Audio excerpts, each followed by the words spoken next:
This meeting is being recorded and will be posted to our plan revision website upon completion. Give us a couple days. It takes us a little bit to get it up there, but we'll get it there. Closed captioning should be also available on that recorded version. If you could please keep your microphones muted and turned off during the presentation, much appreciated. We will have that question and answer session, and I can call on you at that time to unmute your microphone. And our questions will be addressed during that question and answer session at the end of our presentation. So just some Zoom tips and tricks. If you have any questions, even throughout the presentation, we do have that Q&A button, so you can send those over to our subject matter experts and revision team at any time. The chat will be used for relevant website links and mailing addresses. And if you experience any technical issues and want to reach out about those as well. The raise hand, which sometimes is hidden under that reactions button there, can be used to raise your hand so that I can call on you to unmute your microphone during our question and answer session.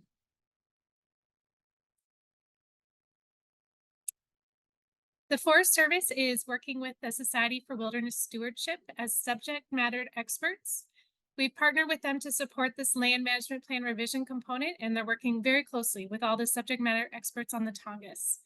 This is still a Tongass decision, but they're integral into completing this work. They have the expertise and capacity to help us accomplish this work and to be responsive to the public so we can work towards a better product for the public. So with that said, we have Kat Lyons, the Wilderness Planning Director with Society of Wilderness Stewardship, with us this evening. And she's with us to talk about the draft inventory portion of the wilderness suitability process. So Kat, I'll hand it off to you. Great. Thanks so much, Erin. If you can hear me okay, let me know. Today, this webinar is going to focus on the draft wilderness inventory, which is the first step of the wilderness suitability process. The wilderness suitability process is referred to in Forest Service policy as the wilderness recommendation process. We're going to be using suitability throughout this presentation, but you may see some written materials as we go through that say wilderness recommendation process. So just wanted to highlight that. And the wilderness suitability process is a required part of the Tongass Land Management Plan revision. So today we're just going to provide an overview of the draft inventory process, a quick run through of the interactive map that we've created, and then share how you can provide feedback on the draft inventory. And then we'll have time to address questions at the end, as Erin mentioned.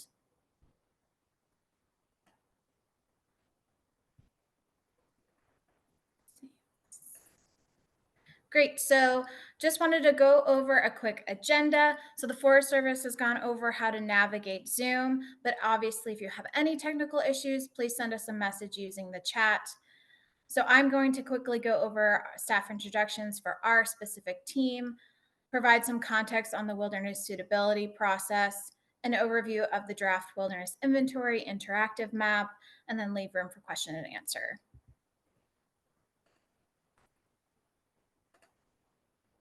So as Erin mentioned, we work hand in hand with the Forest Service to support the wilderness component of the Tongass Land Management Plan. Sharon Syme is the Regional Program Manager for Region 10 for the Forest Service. Again, my name is Kat Lyons. I'm the Wilderness Planning Director for the Society for Wilderness Stewardship. And then I also work with my colleague, Vic Jarvis, who supports the geospatial work as the Wilderness Information Director for the Society for Wilderness Stewardship. Just a little bit about SWS. We are a 501c3 nonprofit, and our mission is to promote excellence in the professional practice of wilderness stewardship, science, and education to ensure the life-sustaining benefits of wilderness. So since 2005, we've worked in partnership with all 4 land management agencies, supporting the management of nearly half of the wilderness areas across the United States. We're extremely grateful to work closely with the Tongass National Forest to bring our wilderness management expertise to this project and support this component of the land management plan revision.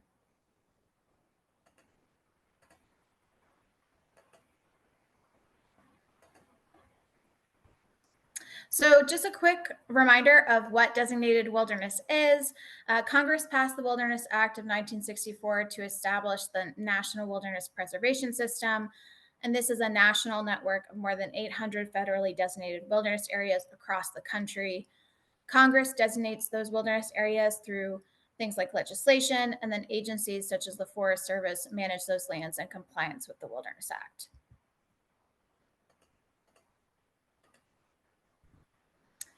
So a little bit more about the Tongass.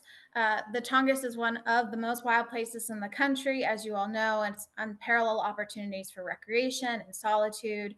The Tongass currently has 19 designated wilderness areas that account for approximately 1/3 of the forest. You can see on the map on the right. Communities across Southeast Alaska have a strong relationship with the Tongass, including the past, present, and future generations of the Tlingit, Haida, and Tsimshian people who depend on these lands for their way of life since time immemorial. This relationship is acknowledged in the management of wilderness areas in Alaska, where management must meet both the Wilderness Act and special provisions established in the Alaska National Interest Land Conservation Act, also known as ANILCA. ANILCA protects the subsistence lifestyle of current rural residents across Alaska, and in addition, ANILCA allows for things like use of floatplains and public use cabins in wilderness to access these wildlands across the state. The landscape of the Tongass really contains intact ecosystems, making this an important place for wildlife, local residents, visitors, recreationists, scientists, and researchers. And the Tongass National Forest is working to manage these areas for the use and enjoyment of future generations. So, as we shared in a past webinar, the wilderness suitability process is a required part of the Tongass Land Management Plan revision. In this process, we inventory national forest system lands within the boundary of the Tongass, evaluate whether those lands are suitable for inclusion in the National Wilderness Preservation System, provide a range of alternatives for the forest supervisor to consider in the draft environmental impact statement, and it's up to the forest supervisor to determine whether additional areas, if any, should be recommended to Congress for inclusion in the National Wilderness Preservation System. It's important to note that should the forest supervisor recommend lands for wilderness designation, this is only a recommendation and only Congress can designate wilderness.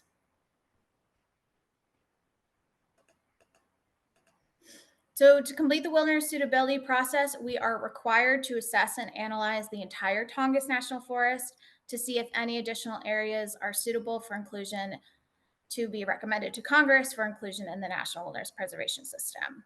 On this slide, you can see that there are 4 required steps in this process, and each of these steps build from each other and gradually narrow the lands under consideration. As we've shared before, we aim to include the public early and often throughout this process outlined here.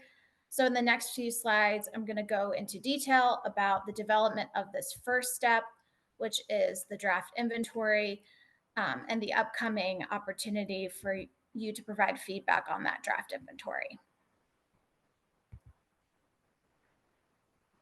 Just wanted to go into a bit more detail about what the draft inventory is in our policy. So it's spelled out in the Forest Service Handbook, Chapter 70, Section 7.1, and it really outlines 3 required criteria to consider for the draft inventory. So that includes road improvements. So we remove existing roads, such as roads that are open to motor vehicle use. That includes things like state highways. We also remove known improvements, such as developed recreation sites or paved parking lots that are substantially noticeable to the public. And then we also are required to assess size. So areas of 5,000 acres or more are carried forward to the next step in this process, which is known as the evaluation. Areas less than 5,000 acres are assessed by experts to determine if they are of sufficient size to make practicable their preservation and use in unimpaired condition. So for example, on the Tongass, because it's an archipelago, it has a lot of small islands, so we considered those islands in this inventory. We also look to see if areas are contiguous to existing wilderness or other congressionally protected lands. So to kind of see how these criteria are played out in this process, we've created a kind of simple model to show you how we developed this draft inventory, which is that first required step of the wilderness suitability process. So the inventory begins by looking at all those lands within the boundary of the Tongass National Forest, represented in the green square here. We then remove lands that are not managed by the Forest Service, designated wilderness areas, existing roads, utility lines, pipelines, and other improvements that are substantially noticeable, such as developed campgrounds. So the remaining parcels shown here in green move forward to that second step, which is evaluation, which means they're included in the inventory, where those white areas are excluded from the inventory.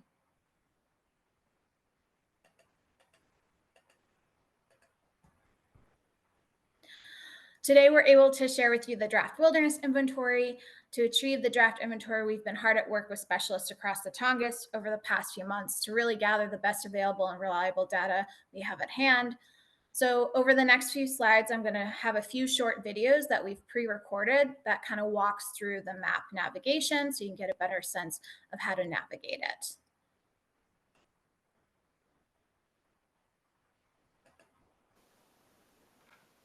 The first page shares a brief description of the draft wilderness inventory. We then press enter in the middle of the screen. A pop-up displays with instructions on how to navigate the map. We have a legend icon that shows you what layers are currently visible, a base map icon to change the imagery underneath the displayed layers,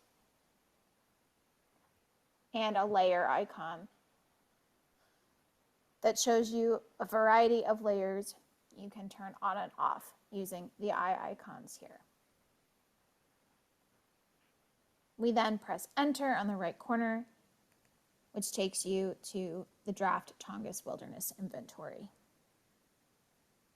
At any point, if you need help navigating the map, you can click on the eye icon, and that brings up the instructions on how to use the navigation, icons, etc. Great, and I just wanted to clarify, there's a lot of eye icons there. So the eye icon or the eyeball icon is the one that allows you to turn things on and off. We'll go through that in the next video. And then there's an eye with a circle around it. And this is the information icon. So that helps you to better navigate on the map and kind of understand a little bit more detail of how to navigate. So with that, I'll go on to the next slide. Now on the map, you can zoom in using the plus button and zoom out using the minus button on the top left of your screen. As you can see, there are three icons on the left side of your screen that I mentioned before. We have the legend here, which shows you what's visible on the map, so you can see the draft Tongass Wilderness Inventory. We have the base map, which allows you to change the underlying imagery. So for example, I can change to the Forest Service base map, which changes what it looks like underneath the draft wilderness inventory. And then lastly, we have the layers icon, which shows you all the variety of layers that you can turn on and off. So if we zoom in here on Juneau, you can see that the yellow represents the draft Tongass Wilderness Inventory. You can turn that off by clicking the eye or turn it on. We also have transmission lines that you can turn on and off, roads, a variety of roads such as state highways, Forest Service roads that you can turn on and off. We also have recreation sites that appear in the red squares. If you click on it, you can learn more about that specific site, among other layers that help you to orient yourself to the draft wilderness inventory. Great, and I just wanted to highlight here, you can put multiple layers on and off throughout this process. We've given you a variety of layers to orient yourself. including things that we've taken out like transmission lines, roads, etc. And then we have one more video. If you'd like to search a specific area, you can use the search feature here. For example, if I want to learn more about the Sitka area in this draft, I can zoom in and you can see, if I zoom out, you can see the context. We have the borough of Sitka right here and the areas surrounding. When you click on a yellow parcel, which is part of the draft wilderness inventory, a pop-up appears. The pop-up includes more information on the specific parcel and why it's been selected in the inventory. I'll bring your attention specifically to the inventory ID number. We also have the acreage here of this specific parcel. We have if it's 5,000 acres or more, if it's contiguous to current wilderness areas, yes or no, or is it a small offshore island? Due to the nature of the Tongass being an archipelago full of small islands, we wanted to document that in the pop-up. So you'll see if we bring up another polygon pop-up, you see the different inventory ID number, different acreage, if it's 5,000 acres or more, contiguous to current wilderness area, yes or no, or if it's a small offshore island. This pop-up really provides you with more information on why it was included in this draft inventory. If you'd like to comment on a specific area, we advise that you use the inventory ID number so we can know exactly where you would like to comment in your email to the Tongass Forest Plan email. Great, and I just wanted to hit home that the small offshore islands, there are a lot of them in this inventory because of the nature of the Tongass. So when we define small offshore islands, we're defining that as islands that are less than 5,000 acres. There are a lot of much larger islands that are offshore, but for this specific component of the analysis, you can see in the pop-up, we've made that distinction between yes or no. If it's an island less than 5,000 acres, it's a yes. So small offshore island. So with that, I just want to show you exactly where this map is that you can look through. So you can see that we've developed a wilderness recommendation process story map a while back. We have updated that. And if you press on the inventory, you can actually have a direct link to that map that we've just discussed, any instruction on how to comment, etc. And I just wanted to remind everyone that this is where the map is, and we can put a link in the chat so everyone can know exactly where that story map is located. It's also located on the Tongass Forest Plan website. And just a reminder, the draft of inventory of lands is really that first step in this 4-step wilderness suitability process. The first step really just helps us to inventory lands that could be suitable for inclusion in the National Wilderness Preservation System, but there's no designation or change in management for these inventoried lands. The lands just simply move forward for additional study during the second step, which is evaluation. And then this is just a quick recap of all the information we've shared, just to give you a couple of reminders. The draft inventory, how it's created is we take all the lands within the Tongass National Forest boundary managed by the Forest Service. We remove lands that are not managed by the agency, existing wilderness, and all other lands containing roads, pipelines, or substantially noticeable improvements like developed campgrounds and paved parking lots. And the release of the draft inventory is start of this 4-step process. So we identify if any lands are suitable for inclusion in the National Wilderness Preservation System, but this is just the first step, and it is a required part of the forest plan revision. And lastly, lands included in the draft wilderness inventory carry no requirement or expectation that areas will be recommended for wilderness designation. They are simply carried forward in the additional study for that second step, which is that evaluation.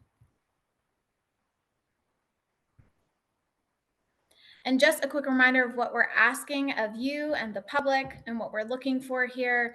Using that online map, which we've gone through today, for reference, you can submit feedback to ensure we do not include in the draft wilderness inventory lands that are not managed by the Forest Service, roads such as those that are open to motor vehicles, power lines, or substantially noticeable improvements such as developed campgrounds and paved parking lots.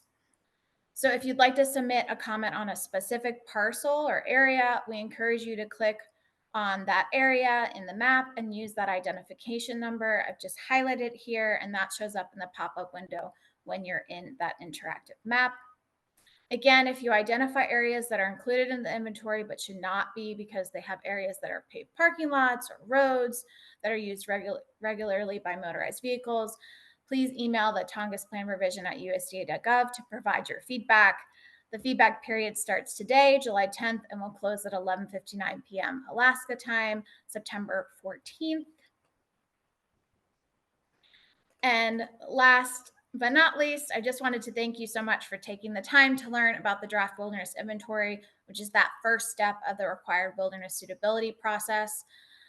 As the Tongass Deputy Forest Supervisor, Barb Miranda, has shared, you all are very fortunate to be surrounded by such a healthy and intact forest with over millions of acres of undeveloped land to analyze for wilderness suitability, and to make this plan a valuable resource for those who live in Southeast Alaska and all who enjoyed the Tongass. The public input is really critical in this process. So we really look forward to receiving any feedback you might have on the draft wilderness inventory. As I shared, feedback can be submitted starting today, July 10th, using that plan revision email you can find here, and feedback will be accepted through 11:59 p.m. Alaska time, September 14th. And we'll have, for more information on this process or the larger Tongass Land Management Plan revision, you can visit the Forest Service website using that QR code below. We look forward to answering any questions you have tonight, but I'll pass it to Erin from the Forest Service for more information on the Q&A and how to stay involved. Thanks. Thank you, Kat. All right, then we're going to move into our question and answer session. So just some additional pointers. You can click on that Q&A button to enter or type in your questions so we can respond that way. Or if you do want to ask your questions directly to Kat, just please raise your hand and I'll call on you so you can unmute and ask that question. And Erin Lynn did put some helpful links into the chat as well. So to that story map and to our revision email address as well. So just to keep those ready to go for you.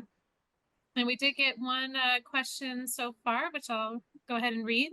It said, thank you for the information about how roads, wilderness areas, power lines, and substantial improvements are excluded from the inventory. How do remote installations like communication and a remote sensing affect suitability in this process? That's great. I can take a stab at that. So we do look at communication sites, but those that are regularly maintained. So helicopters that are going to see them very often, yearly maintenance. So often that doesn't necessarily, they're not taken out of the inventory just because there's a communication installation. So hopefully that answers your question, but happy to answer more if more information is necessary.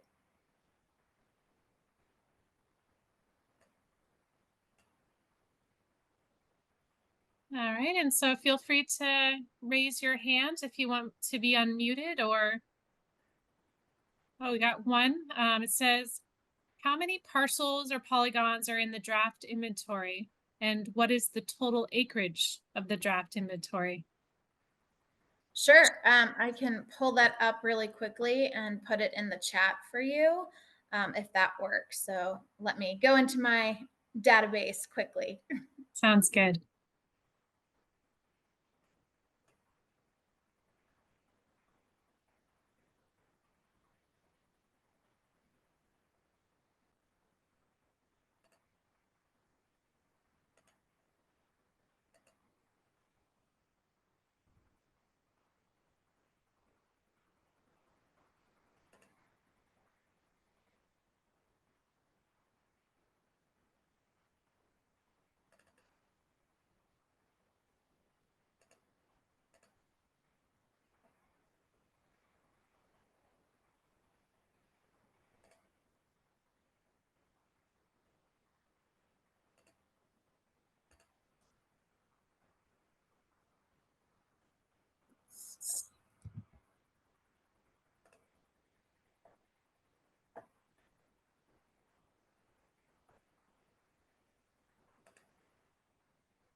You want me to send you another question, Kat, while you're pulling Sure. Yeah, go for it.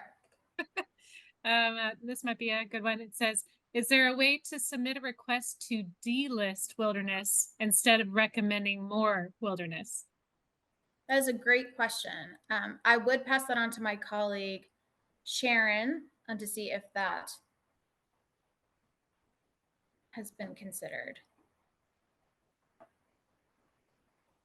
Hello, I'm Sharon Syme. I work for the Forest Service in the Alaska region. I lead the wilderness program for the region.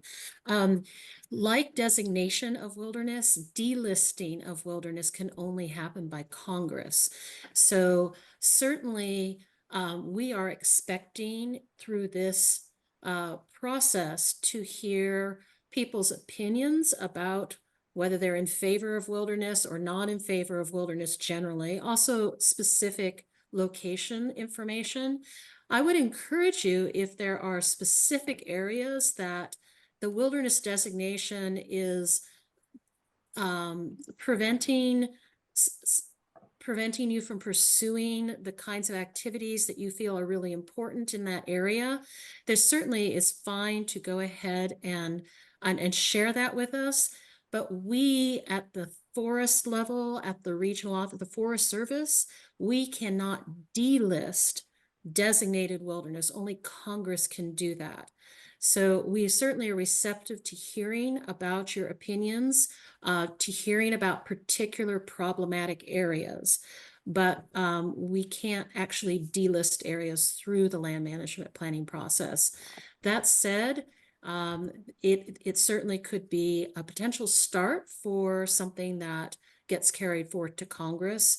There have been very few instances where congressionally designated wilderness has been delisted. I only know of one, and it was a specific location within a designated wilderness area. So that's what I know on that topic.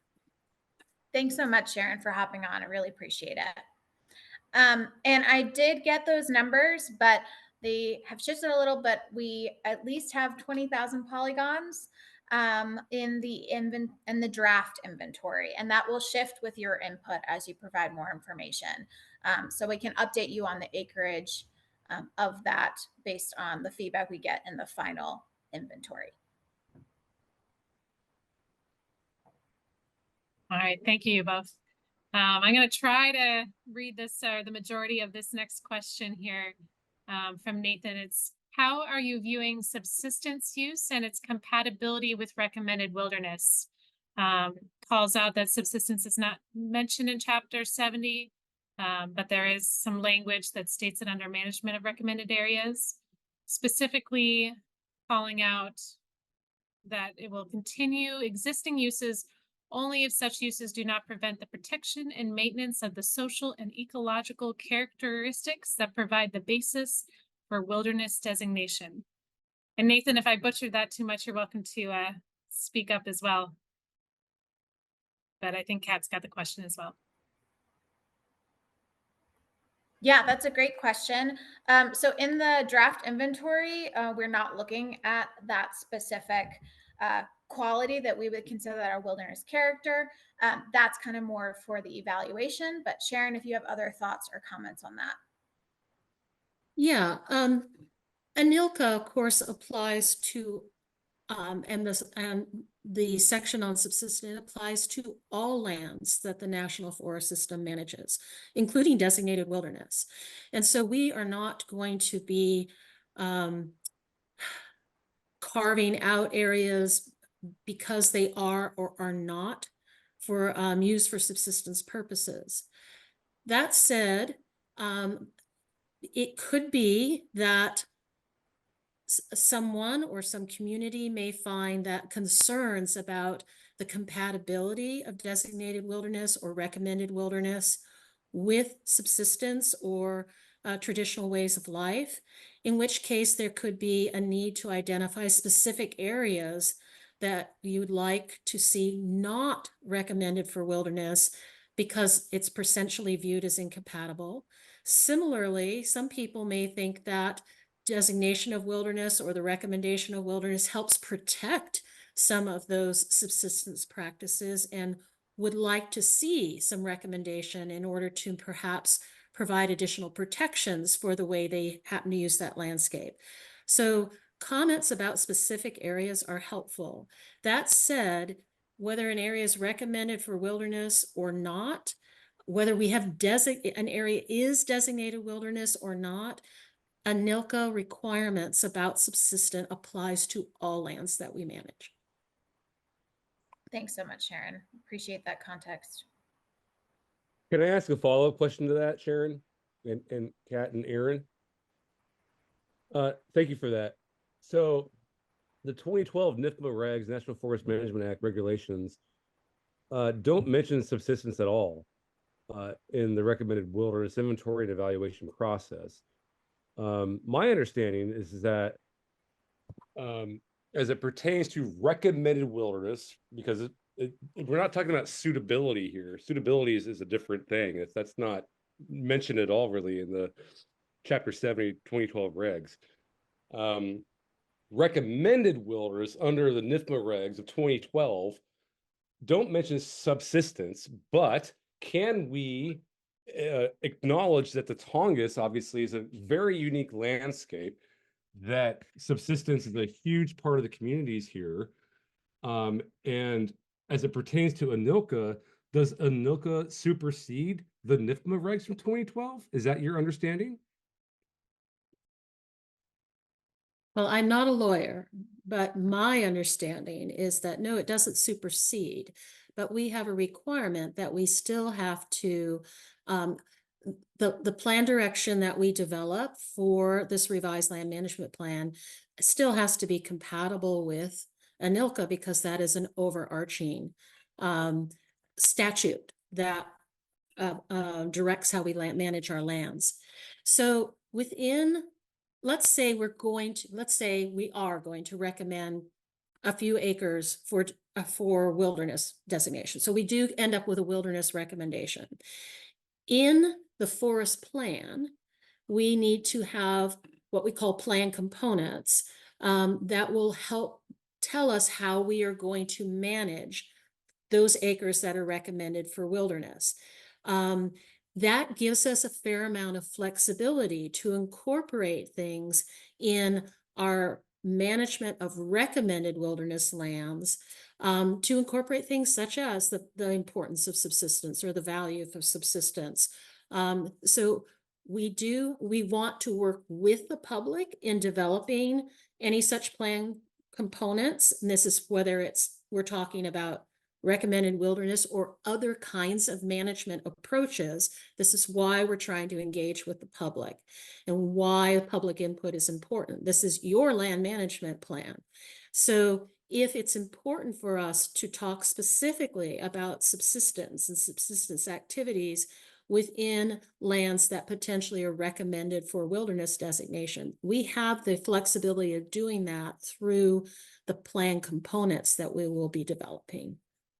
That's great to hear. I really appreciate that because I think that there are lands that may be eligible or potential for recommended wilderness that overlap with tribal, sovereignty and subsistence use. And so I think that developing standards and guidelines and components, as you just said, that incorporates that could be a very useful tool. And you do have, or the responsible official, as it says, has the discretion to do that. And so I've done a lot of work on plan revisions throughout the United States, making sure that it's tailored to the communities in Southeast Alaska makes a lot of sense. So I would encourage you, highly encourage you, to listen to tribal governments about subsistence when you go through this process of the inventory and evaluation for lands eligible or recommended for possible wilderness designation, to make sure that subsistence use is a key component of that. Yes, thank you very much, Nathan. And Aaron, I'm going to just pass it briefly back to you because I know it's been important for you guiding the whole land management process, the way we're working with tribes and listening to the people who live and reside and depend on the resources here. Did you want to perhaps add anything about how we're working with the broader public on the plan? Yeah, definitely. Like I mentioned a lot, this plan revision process can't happen without that critical element of engagement, just like you were saying, Nathan. So with our plan revision, we've been very intentional about trying to have a broad, wide, um, engaging engagement program to make sure that we're reaching all these different communities, because it's so different from one community to the next on the Tongass. We had a very intense kind of outreach this last April, meeting in 25 different communities, really engaging with those local people to find out what the vision and the values are for the Tongass. But that's not where we're going to stop. We definitely have this online engagement as well, and we've partnered with additional local partners to make sure that we're also reaching out in different ways. We'll continue to have those in-person community engagements in the future as we move along this process. So it's like you said, so important that we are hearing from these different communities on not only the vision, but what we need to incorporate in this management plan. So hopefully this engagement is hitting everyone as we would like it to. That is very, very important to us. So thank you, Nathan, for that. And a similar kind of question for what Sharon was talking to a little bit came in as well. It is, how does the no more clause, again, wilderness and ANILCA, affect this process? So by being part of the revision process, the wilderness review doesn't violate the no more clauses of ANILCA, because the review is not being completed for the express purpose of establishing the conservation system units. It's being done as a statutory requirement instead. And that requires plan revision to consider wilderness resources when providing for multiple use and sustained yield of our products and our services. So this review is only one of the many management options the forest supervisor must consider when deciding the best management for the Tongass National Forest into the future. But of course, the important thing is that only Congress can designate wilderness areas. Another question that we have: to confirm, the current feedback period is on the draft wilderness inventory only, correct? Will there also be future opportunities to comment on areas that move past the evaluation stage? And if so, what's the timeline for those feedback periods? Sure. Sharon, step in if you have other thoughts, but the draft inventory is out for public review right now. We're hoping to wrap that up as soon as we can finish up those comments. The evaluation would be put out after the assessment is completed. So that's kind of in this aiming for the spring of 2025 as we speak. So we're trying to follow the cadence of the larger land management plan. So this is only the draft inventory comment period. You will have opportunity to comment on the draft evaluation, which will come out once the assessment, which is a portion of the larger land management plan, is completed in spring 2025. Sharon, if I missed anything, please add. No, that is correct. There will be another public feedback period specific to the evaluation that will run for multiple days. So yes, this will be next spring that we're looking at doing that. And then, the next step will be the opportunity to see what is carried forward into the draft EIS and the range of alternatives. And that, of course, obviously has a public comment period specific to the draft EIS.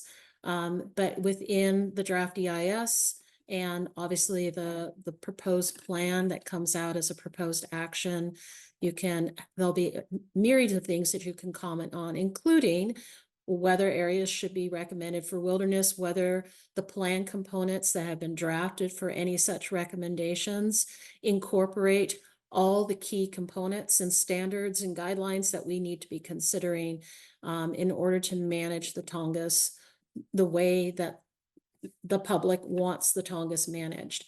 And again, I just want to reiterate that wilderness is but one of a myriad of different management approaches that can be taken to any parcel of land on the Tongass. And so again, there is no preconception that any lands will be necessarily recommended, but there will be a range of alternatives on a variety of issues, including you'll see a range of different options for wilderness recommendation in the draft EIS. With that, Kat, I think maybe advancing to our next slide would be a good follow-up to what Sharon just communicated to us.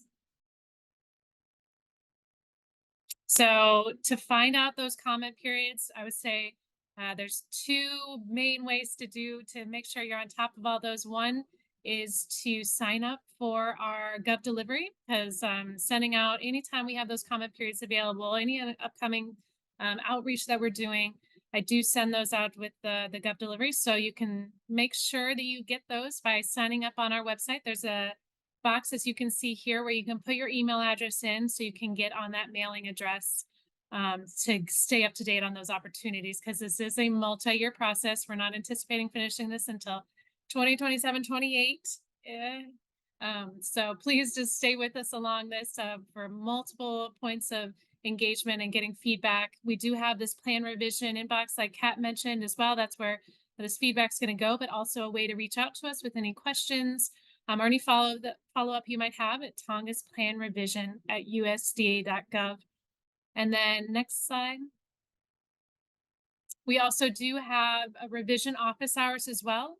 So if you know someone else that wants to ask just specific questions about this process, Erin, Lynn, and myself are stuck in our chairs at this certain time, so we can be there for you to come bring those for us, so you don't have to try to catch us between meetings and such. Both the first Tuesday of the month in the morning and an evening time on the third Tuesday of the month. So just another opportunity to bring any questions or engage with us. But I will move on. I did see there's another question that came in. Has the Forest Service assessed the impact of the Chevron decision as it relates to this process we're discussing today?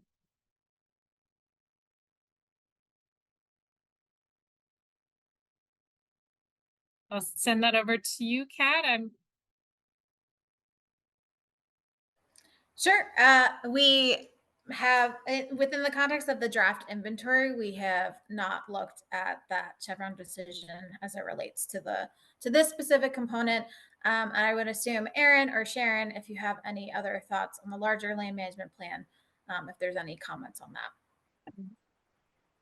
Yeah, so again, I think all agencies are trying to work their way through what the impact of the Chevron decision is. Again, I am not a lawyer and I'm not involved with those discussions. At this point, the decision did say that past rules would not be affected unless somebody brings it up that they are now being hurt by those rules. So at this point, we move forward with the 2012 planning rule, unless we hear otherwise. because it's not currently in litigation. That could be changed if there is a harm situation that somebody assesses is associated specifically with that planning rule. So my understanding is, unless we hear otherwise, that we continue to use the 2012 planning rule to direct how we are going to manage the Tongass for the next 15 to 20 years. Thank you, Sharon. Question is, how do you plan on ranking areas inventoried in terms of the evaluation? Is this too soon to discuss? Have you looked at other forest evaluations and any thoughts on what the Tongass might consider? Examples include low, low, moderate, moderate, moderate, high, high, and exceptional. That's a great question, Nathan. We have discussed this, but that is not a part of the draft inventory. So you are correct. That's thinking ahead to the next phase of our process. So, and that's really in that evaluation phase where we think about what are those wilderness characteristics and what parcels have wilderness characteristics within them and how many they have them. So, Sharon, any additions? No, I think that is good. Stay tuned. Stay tuned, Nathan. Stay tuned. We'll have more. Thank you, everyone, for all these questions. Appreciate it. And I think I got everybody. Be honest if I missed anything. Oh, Nathan's got another one for us. The responsible official at the Forest Service has very broad discretion under the 2012 regs to designate additional management areas. Perhaps recommended wilderness and subsistence use could be a combined management area that's specific to Southeast Alaska. So I guess I can speak to that, but yes, the management areas is part of this plan revision process, and we'll be looking at all of those myriad of options as we move through this revision process, which is again why it's so important to have public engagement to bring forth where these different management areas are necessary. So we look forward to your input as we move through this process together. Anyone else have any questions for us?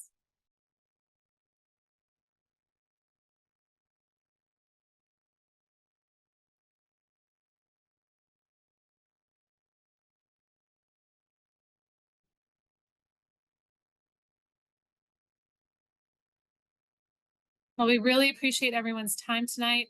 Again, this is just a journey that we're on together, multi-year process here. So we really appreciate you making time even in the evening to engage on this. And if you think of anything after, please bring that to us, either email us or come to our office hours. We're here for that continued conversation about all of these revision subjects. Like Sharon said, this is only one process that's involved in this plan revision process. So we're looking at a lot of things right now on the Tongass and really appreciate your engagement and your feedback. So we look forward to moving on through this together. We'll stay on the line here just a couple more minutes if you wanted to answer or had another question, but otherwise we will post this webinar on our plan revision website under the media library, and we will also summarize those question and answers that we've gone through. Thank you, Kat, for that. I forgot I had a slide to show you where those were hidden at. Our plan revision website is beautiful, but sometimes you can miss things with all the pretty buttons. But under that media library is where our past webinars are located, and some really helpful short clips, including on the wilderness process. So really encourage you to check those out. And again, the future public engagement opportunities can be found under that public engagement button there as well. And of course, some frequently asked questions and plan revision information, our engagement strategy, all of that information also can be found in our plan revision library and supplemental information.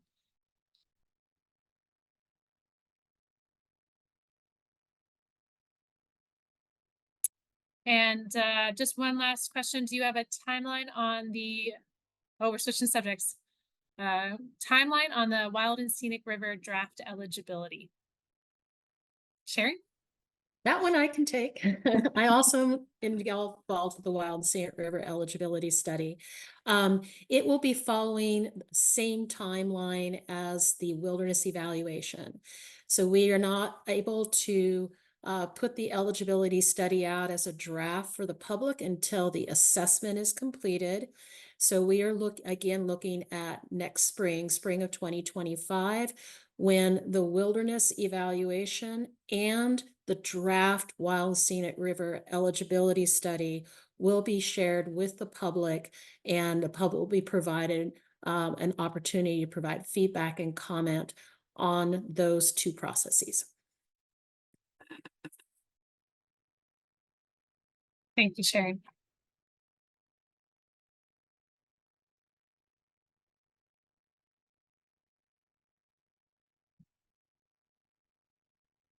All right. Well, everyone have a great rest of your evening. Appreciate you joining us again. Thank you.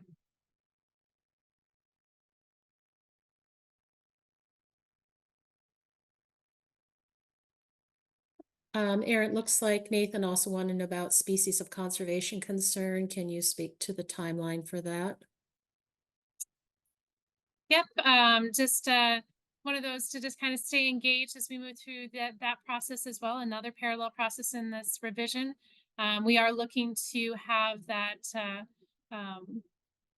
initial list coming out again with the draft assessment. So we have a lot of things coming out this next year. So please just continue to stay engaged with us, and I'll make sure to update you as we move through those parallel processes as well, through both our plan revision website as well as the Gov delivery.